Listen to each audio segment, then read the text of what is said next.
Olá, amigo internauta do site Carnavalesco. Bom dia, boa tarde, boa noite, boa madrugada, para quem fica a madrugada inteira acordado como eu, né? Com o nosso amigo Guilherme Ayup, né? Rodrigo dorme cedo, né? Estou aqui com o Rodrigo Coutinho, Kleber Conká, nossos colunistas, analistas de bateria do site Carnavalesco. Muita gente não gosta, o Luiz Carlos Magalhães não gosta do termo analista. O Luiz Carlos Magalhães comenta, não é analisa, né, Luiz? Um grande abraço, eu sei que acompanha sempre aqui, é fã do nosso grupo. A gente está gravando aqui no Espaço Batuque Digital, na Zona Sul, né, Kleber? Isso. Quem quiser aqui aprender a tocar um instrumento, como é que faz? Vem pra cá, dá uma ligadinha aqui, ó. 21, Rio de Janeiro, né? 2541-6222, aí tem todas as informações, horários, preços, enfim. Vem pra cá que é bacana. É muito legal, gente, é um trabalho super profissional. Gente, a gente está chegando perto aí do início dos ensaios técnicos no Sambódromo. Uma época muito importante para o mundo do carnaval, né? Para o site Carnavalesco é uma época fundamental na nossa etapa, longa jornada de cobertura, né? Jornalística. É hora da nossa opinião forte, né? É hora a gente mostra a marca Carnavalesco, né? De opinião. Então eu queria deixar bem claro aqui, esse é um papo mais para você, ritmista, para você também, a que a gente fala, né? Fã apaixonado por carnaval, mas para os mestres de bateria, para os diretores de bateria, né? Pessoal do ritmo. O Kleber e o Rodrigo, eles vão falar o que eles analisam e como eles analisam as baterias nos ensaios técnicos, né? Deixar o primeiro ponto aqui com o Rodrigo. Rodrigo, o que a gente... Aí você pode ir trocando bola aqui com o Kleber. Como é que é essa análise do site Carnavalesco? Deixando bem claro que a análise é feita por vocês. O site dá totalmente liberdade para vocês. Alberto, a análise ela é feita em cima do regulamento dos desfiles, né? A gente não pode fugir disso. Por mais que você discorde de algum outro ponto, mas você tem que analisar aquilo ali. O que eu considero uma bateria boa? Uma bateria que tenha padrão de ritmo, né? Caixas tocando o mesmo ritmo, ou então se tiver mais de um ritmo que combinem musicalmente. Geralmente se faz muito isso em notas acentuadas, nas notas acentuadas de cada batida. Isso a gente percebe várias baterias fazendo hoje. Tem vários exemplos aí fazendo, né? A afinação, e aí não cabe nenhum juízo de valor de falar essa afinação mais baixa é legal, mais alta é legal. Não. A afinação, o que é a afinação? O surdo de primeira tem que estar diferente do de segunda, tem que estar diferente do de terceira. E todos eles dentro do mesmo naipe com a mesma tonalidade. É óbvio que não dá pra você exigir que, né, que você coloque ali alguma coisa que vai medir exatamente o mesmo tom das 10 primeiras de uma bateria, das 12 segundas de uma bateria, mas dentro daquela proximidade, dentro daquela nota musical, acho que tem que estar ali dentro, né? E a questão da correção no toque de cada instrumento, né?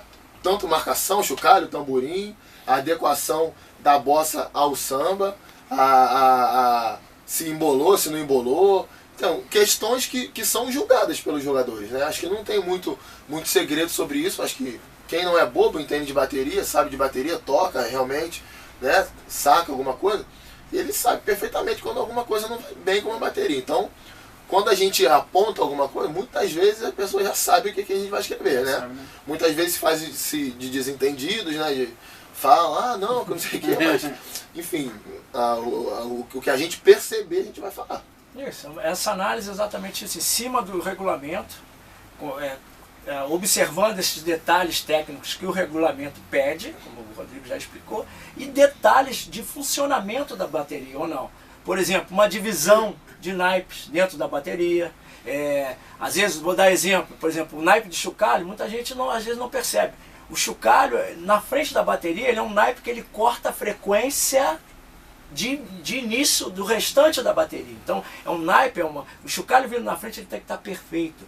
Porque se ele não estiver firme com relação à batida de caixa, dentro da pulsação correta das marcações, vamos assim dizer, ele já causa uma estranheza e um preconceito, por exemplo.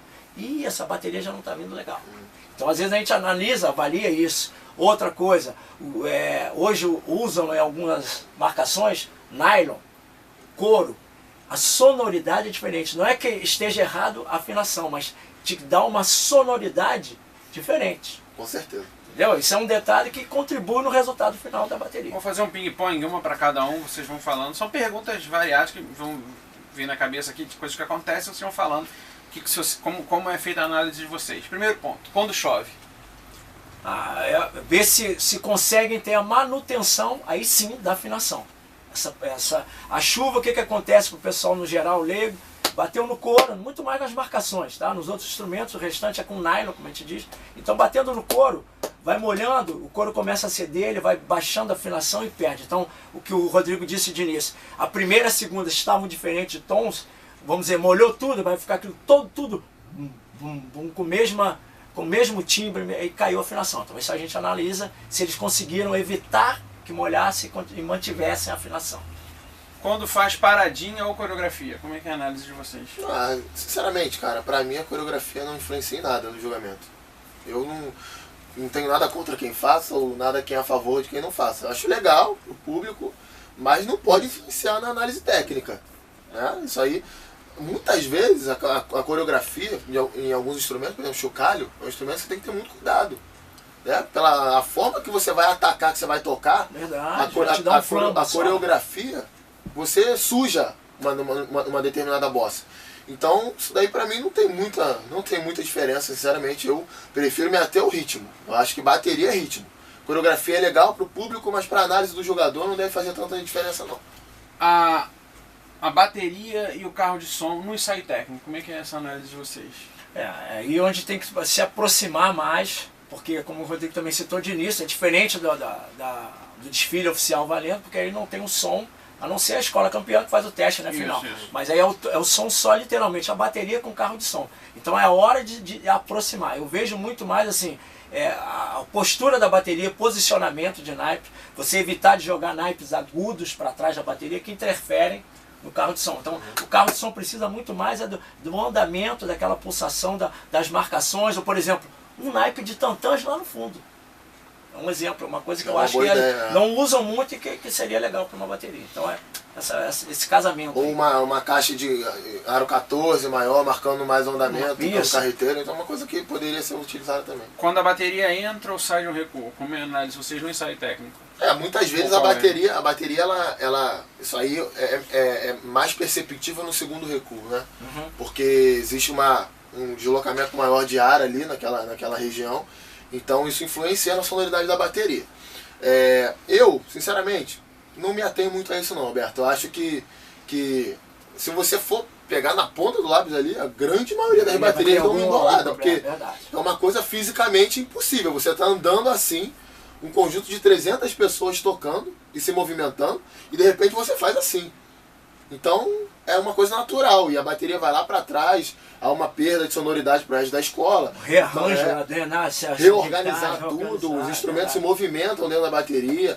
Muitas vezes os próprios ritmistas eles não guardam os locais, a gente vê às vezes uma fileira com 6 ritmistas, outra fileira com 8 ritmistas, então isso aí influencia muito na propagação do som da bateria. Então acho que essa é uma questão um pouco secundária. É óbvio que, beleza, embolou, atravessou de uma maneira considerável, você tem que falar, até porque em frente ao segundo recuo de bateria tem o terceiro módulo de jogadores, e ali é bem perceptível quando isso acontece. Já teve bateria que perdeu ponto ali, mas recentemente eu tenho percebido os caras estão deixando um pouco ressolto ali, né? Eu já vi algumas baterias darem uma emboladinha ali, o cara faz um ouvido grosso, assim, porque do crédito, né? Porque é uma coisa que você tem que se adequar ao espetáculo, né? Não adianta você querer que aquilo ali seja uma orquestra, que onde todo mundo toca sentadinho com a partitura ali, você vai lendo, né? O cara estudou 30 anos para tocar aquilo ali, então acho que você tem que considerar as adequações do espetáculo, né? Claro que deu um grande problema, isso aí tem que ser citado. Agora, um pequeno problema, alguma coisa, às vezes sem tanta importância, isso pode ser ignorado. Quando a presença ou não de uma rainha famosa e muita imprensa ali influencia em alguma coisa da análise de vocês no ensaio técnico? Não, no ensaio técnico não. Aí é muito mais assim na concepção geral de organização. A gente já prevê, pensar, poxa, para o desfile, se não cuidarem isso ou aquilo, ou ela souber a posição. Às vezes a rainha acho que é muito atrapalha nisso. Ela entender que a posição dela, para mim, é do mestre e bateria para frente. Nunca entre o mestre e a bateria, os ritmistas, ela não pode transitar naquele meio ali. Interação ali só dentro dos recuos, porque na pista não tem como. O que vai acontecer... se for uma paradinha ela entrar, como acontece na bateria... mas aí tem que ter um esquema muito bem feito pela escola. E ali se errar, vocês vão ter que falar, então. Uma coisa que foi até legal você abordar esse assunto, porque muita segurança de escola de samba, alguns apoios às vezes, as baterias vêm do lado, Eles acham que tem problema de você ficar andando do lado da bateria. Gente, pelo amor de Deus. Aí, Pelo gente, amor de Deus, gente. Entendeu? Isso aí não tem nada a ver. Não vai influenciar eu andar do lado da bateria com o cara que tá tocando, não, cara. Entendeu? Isso daí é uma coisa que é extremamente irritante, te impede de trabalhar, de fazer um trabalho correto. E você vê, às vezes, do lado das baterias, grupos de 20, 30 pessoas que não tem nada a ver com a bateria, com a camisa da bateria, sambando, entrando dentro da bateria, esbarrando em gente tocando marcação nas pontas, tocando caixa.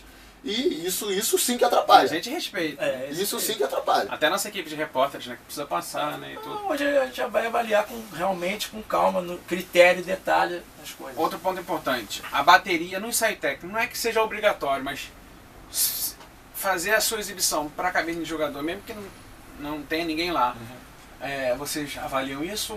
Ou se ela passar direto, vocês deixam passar direto? Eu acho que vale como é um ensaio geral, quer dizer, é um momento ali de prestar atenção nesses detalhes. Então, eu não vou levar em consideração isso para mim, vamos assim dizer, tecnicamente falando. Agora, vou dar um alerta de, poxa, tem que prestar que no dia tá valendo aí. É a questão do planejamento, né? Assim, muitas vezes a gente percebe na avenida baterias que até pelo fato da direção de harmonia não conseguir fazer, às vezes acontece, da bateria não parar exatamente em frente à cabine, para um pouco depois ou muito antes, isso acaba influenciando na própria nota. Tem vários jogadores que colocam isso na justificativa, passou muito rápido, não consegui ouvir, e realmente eles não estão errados, porque é muito rápido, é difícil demais jogar bateria. Vamos voltar aqui também no jogo, na própria norma, não é obrigado a bateria parar, né? Então, exatamente. Pro internauta, a galera entender bem que não é obrigatório que pare na frente da cabine. Mas aí também compromete. Mas aí você cria um antagonismo nesse julgamento. Por quê? Se você não ouve, como é que você vai julgar? Aí você para na seguinte questão. Pô, como é que eu vou dar 10 para uma bateria que eu não ouvi e vou tirar ponto de uma que eu ouvi, que parou na minha frente para eu ouvir? Entendeu? Isso é muito complicado. Eu acho que poderia ser obrigatório das baterias pararem, sei lá, estipular um tempo, sei lá, 30 segundos, para 30 segundos que seja. Rapidinho, né? Pro cara ouvir. Apresenta o que tem que apresentar ali, né? Eu citei muito isso ano passado também. A gente, às vezes, analisa as baterias ali nos ensaios técnicos durante 30, 40 minutos. Com certeza. Já é difícil, cara. Já é difícil. Você tem que estar muito atento para você não perder nenhum detalhe. Você tem que ter certeza daquilo que você ouviu, que você vai escrever. Imagina o cara que ouve 1 minuto e meio, 2 minutos, às vezes nem isso. É muito complicado, cara. Isso aí é uma questão que as pessoas que comandam o carnaval poderiam ficar um pouco mais atentas com relação a isso. Né? O pessoal defendia, sugeriu até de acompanhar o jogador de bateria por determinado tempo, né? Esse aí era o sonho, né? Pra mim o lugar do jogador de bateria é na pista do lado da bateria. Até um detalhinho, uruguaiano, joguei por 4 anos bateria, nós tínhamos alguns quesitos, entre eles bateria, podia acompanhar um determinado ponto para... O Kleber pode falar também sobre isso. É muito diferente. Com certeza. É muito diferente. Outra segurança para avaliação. Você de longe... Imagina a harmonia, né?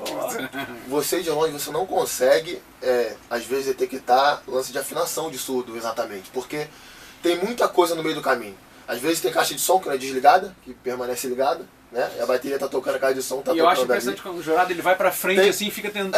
Porque uma coisa essa é a prova que existe essa dificuldade. Tem a questão do vento, deslocamento do ar, que influencia na propagação do som. Tem a questão das pessoas que ficam na frente. Sim, são barreiras humanas. O som é uma coisa que tem que... Né, ele se propaga no ar. Então, se você tem barreiras na frente, ele não vai se propagar da maneira que tem que se propagar. Então, ali do lado da bateria, é muito fácil você reparar, pô, esse surdo de primeira está desafinado. Pô, se você, sei lá, numa bateria que tem 10 surdos de primeira, se você percebe 4 surdos de primeira desafinados, a afinação não está legal. Vamos lá, só para a gente fechar essa parte de análise. Rodrigo gosta muito de falar, a gente até conversa sobre isso. Aquela questão do BPM, de metrônomo, não sei o que e tal. Mas se uma bateria tiver 156, aí o Rodrigo vai falar, a característica da bateria, isso aí vocês respeitam ou já não é mais samba? Até um certo ponto, vamos assim dizer, respeito, porque também tem aquela coisa de a gente, como disse, samba vai até um limite. Agora, assim, deixar claro isso, o BPM, o metrônomo para mim é estúdio, assim, para coisa do músico, para uma gravação. E o metrônomo não determina qualidade. Não quer dizer se está rápido, se é ruim, se está devagar, se é bom. a gente pode avaliar isso dentro de uma característica da escola. Poxa, o andamento da bateria, por exemplo, do Estácio, a gente sabe que é um andamento mais acelerado em relação aos outros. Entendeu? Agora eu não vou, se tiver, porque me disse que está 156, vamos um exemplo. Tá ruim, não está boa. Não é assim. Tem que avaliar. Dificulta para a execução do movimento e execução da batida. Eu acho o seguinte, como o Kleber citou, tem Estácio, tem Império da Tijuca, que toca no andamento acelerado, tem a Viradouro, que gosta de tocar no andamento um pouco mais acelerado também. Algumas outras baterias que cara dele, o jeito. Algumas outras baterias que até pouco tempo atrás tocavam um pouco mais atrás, hoje aceleraram um pouquinho seu andamento, outras reduziram um pouco seu andamento. É uma coisa que eu acho que é natural, né? O que você tem que analisar é que vamos supor, se eu tenho uma batida de caixa, por exemplo, como da Mocidade, por exemplo, vamos citar uma escola de samba que, inclusive, eu trabalho nela e não vou poder analisar a bateria porque eu trabalho nela. Se você coloca um andamento, por exemplo, de 156 na Mocidade, é intocável a batida de caixa da Mocidade porque ela tem muitos toques, dizendo assim, dentro daqueles compassos que ele deve ser tocado. Notas acentuadas com a mão que você não é bom, né? No meu caso, por exemplo, a mão esquerda, de quem é da mão direita. Sim, ela exige das duas mãos, então você tem que ter uma habilidade muito grande, uma habilidade motora muito grande e em determinado andamento, isso é impossível de se fazer. Entendeu? E já aconteceu isso com algumas baterias que têm essa tradição de tocar na frente, né? Algumas baterias que têm essa característica, às vezes tem uma batida de caixa que até propicia isso, só que elas passam um pouco da medida. E aí a gente tem que falar que foi por causa do andamento. Ou outra coisa, desculpa você cortar, a oscilação de andamento. Aí de repente, às vezes começa muito lá e deu metade do ensaio já está um pouco vocês vão permitir, né? Isso aí, acontece, é natural, é humano, enfim. Mas aí também um desnível, uma diferença muito grande para mais ou para menos também. Né? Aí é a coisa da cadência, que o pessoal confunde cadência, é manutenção de andamento. Amigos, muito obrigado aí pela conversa com vocês, né? A gente começa agora no dia 20 e 21 de dezembro com os ensaios técnicos na Avenida, né? A gente já vai ter a análise do Rodrigo, do Kleber, do Rafael Arantes, né? A crônica do ensaio técnico de toda a nossa equipe, né? Falando, os vídeos do Luiz Carlos Magalhães também falando de ensaio técnico, né? Fique ligado aí no site Carnavalesco, ligado aqui nos dois, né? E no Rafael, que tem muita coisa boa aí no site Carnavalesco até o Carnaval. Valeu, gente! Grande abraço!